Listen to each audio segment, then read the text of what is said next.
7 more suspects in the Krugersdorp Gang Rape case are expected in court this morning. 7 others, including one claiming to be a minor, were charged with rape, robbery, as well as breaking immigration laws yesterday.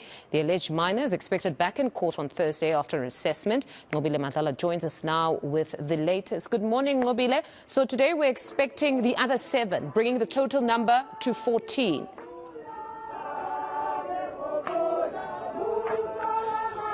Yes, we are expecting 7 other people that will be linked to this gang rape.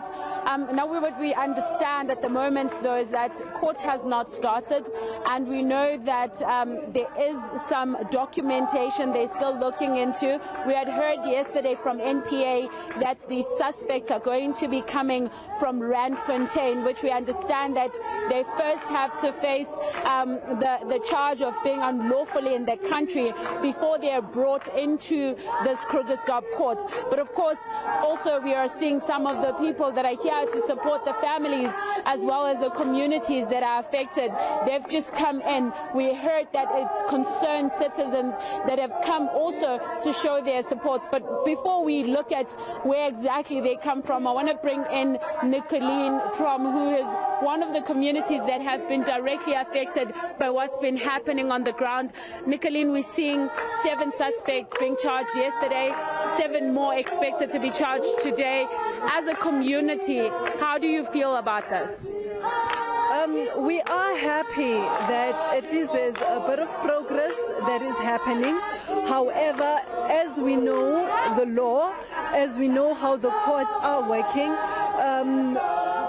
as much as there's been arrests that have been made, there's still a long journey, because then they have to prove beyond reasonable doubt that these are the perpetrators. Because then, remember, the minister had said that they were going to conduct an ID parade. So from a rape victim myself, that when you go through that, there's a lot of shock that is happening. You get numb.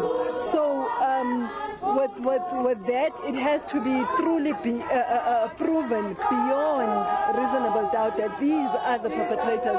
But we are happy to see progress within the subs, within the police sector in the country, that they are at least taking this and running with it.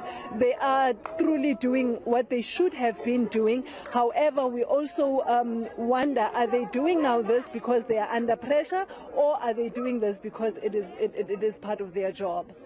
I mean, we heard from quite a lot of organizations that have come here, and they're saying that women must be put first, that this country must look into women's rights and all sort of things. Do you feel that this is the justice that these women that went through so much trauma, do you feel that they are getting that justice? You'll only get justice when you see when the sentence is finally given. As I'm saying, it's still a long journey. However, it is a bit comforting that at least those that have done this are facing the law, you know. And yes, I share the same sentiments that women should be put first. We have been under the hands of a patriarchal system. I think we need to revert back to basics, where women were wearing their crowns, fixing the throne of the kingdom.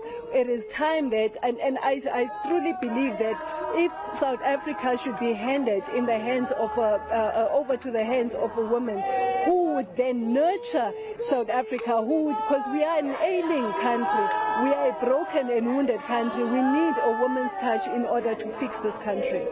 And I mean, we've seen quite a lot of communities taking to the streets, your community involved as well. We saw you on the streets trying to sort these problems out. Are you getting any success from what has been happening on the ground?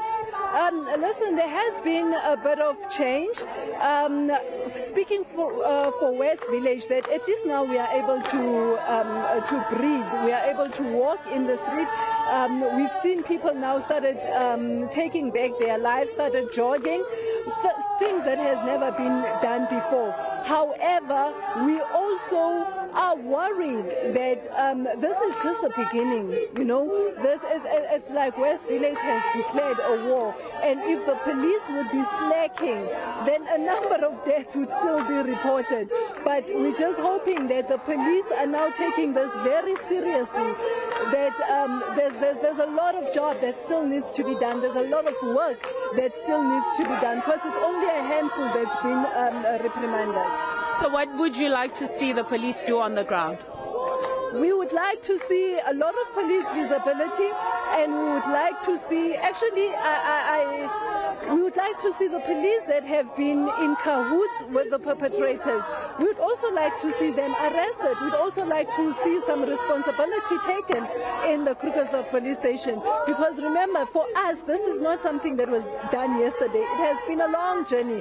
We've been complaining that, and it has been echoed throughout the Mogale city, the incompetence of the police, the dissatisfaction where the police are concerned. So we'd also like to see action being taken by the minister and probably by the parliament as well. That is the minister summoned because of these of the echo of the dissatisfaction of people. Something needs to be done, and you ask yourself, is there a committee within the parliament sector that is working with these dissatisfaction upon these departments? If there's let's say all these departments, they are not held accountable, and that's what we would like to see as a country, that these departments that are not doing well. A lot of dissatisfaction has been put into the police, but it is not only SAPS, it is not only the Department of Safety and Security that needs to be held accountable. The Department of Minerals and Resources, the Department of Environmental Affairs, all these departments needs to be put accountable. So we put it to the parliament that please summon these ministers and hold them accountable. Thank you very much, Nicoline, for speaking to us. Well, Nicoline Trump there, she's one of the community leaders on the ground. Of course, we've seen in West Village what was happening there. I see there's a gentleman that clearly wants to speak to us. Sir, can you just perhaps explain to us where you're coming from and what is it that brings you here today? No, I just support bomme because se bontate bana ba sentseng ga bana botho. So nna ke government a nke maikarabelo go bontsha gore e kgatalla batho ba bomme a ba injectile before ba deportiwa. Government e tsa ditshwetso gore re bantsha bokgoni ba sa tlhola ba tlogela because bantsha batho seriti ba busa batho ka dipelo wa ntlhaloganya ga bana le gato. So bone tshwantse ba bue fela le kgosi ya bona gore no bona batho bona re tlo ba injecta ba sa tlholo ba nna le bokgoni ba bona because ba na le pelo tse di maswe ba etsa dilo tse di maswe wa bona ba botse ba injectwe ngani fanele ba injectwe a kere ga go sa fagoliwa gore motho a sa tlogela wa ntlhaloganya from Manziville. Thank you very much.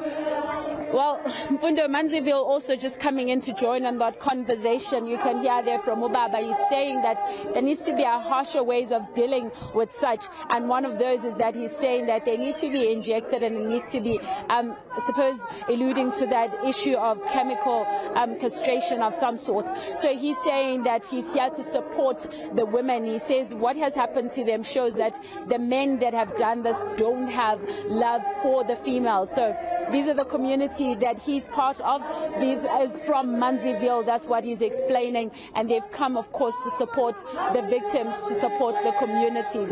And you can just hear from what they're saying from the song that they are also just saying that they're waging a war against such. But of course, it continues here outside court, and we will hear some more from the ladies here, what brings them on the ground today. All right, Nqobile, we'll leave it there for now.